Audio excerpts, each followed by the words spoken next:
Well, it looks like the ghosts of Biden's past are coming back to haunt him this week. And by ghosts, I mean all the promises he tried to make during his presidential campaign and the early days of his presidency. Remember, he told us over and over again that decency was on the ballot. And then when he was elected, he bragged that the adults are back in charge. Well, I don't think at the time he knew that his White House was going to become the most degenerate freak show America has ever seen. But hey, this is what you get when you hire people solely based on diversity and wokeness. Character is on the ballot. Compassion is on the ballot. Decency, science, democracy, they're all on the ballot. Who we are as a nation, what we stand for, and most importantly, who we want to be, that's all on the ballot. If this is Biden's definition of decency, I definitely don't want to see what his definition of vulgar is.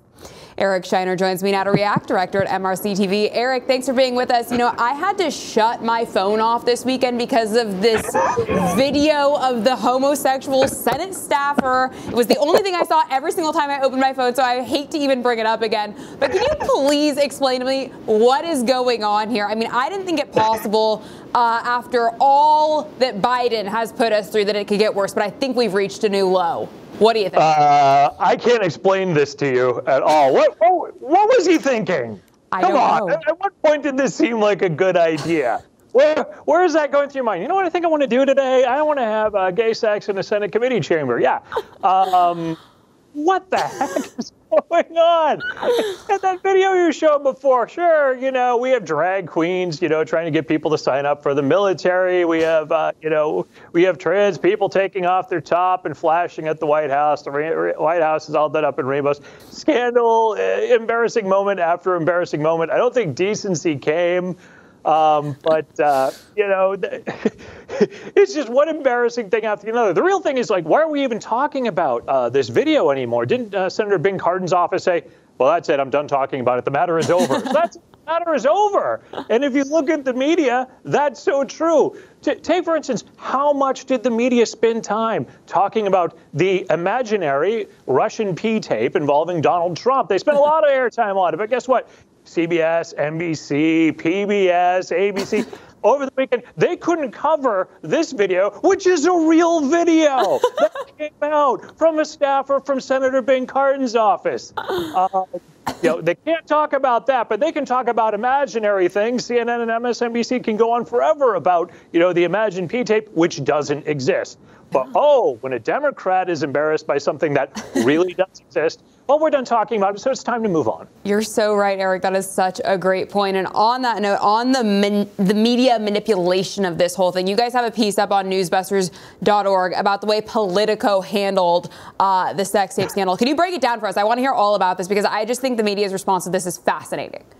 Well, Politico doesn't want to go into the dirty details of the tape. In their article, they're like, well, there's this really embarrassing tape, and guess what? Go to the Daily Caller if you want to go see it. We're not going to talk about it here. We're not going to show it to you. But it's really embarrassing. But, you know, it's really, why is the right-wing media harping on this? This is just a right-wing conspiracy.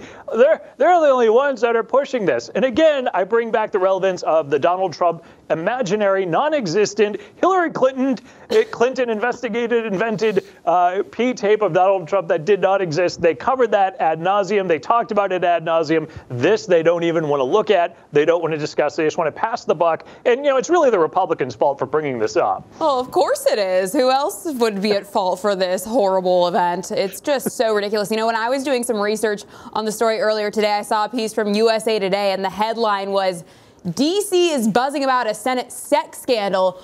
What it says about the way we discuss gay sex. Are you kidding me? This is insane. This degeneracy should not be opening conversations about butt sex. It should be shutting them down. I mean, the whole situation is so disturbing and absurd. So I'm going to move on now, Eric. Would you like to say something? One more point, though. The point that you bring up, you know, they blame it on everyone else. And then the staffer who's caught in this and said, I'm being persecuted. I know. Love. You can't make it up. Nothing to do with who you love. Zero. Nothing. Zero. Having gay sex in a Senate conference room has nothing to do with who you love. It really doesn't. It does not. And it's never okay. Yeah.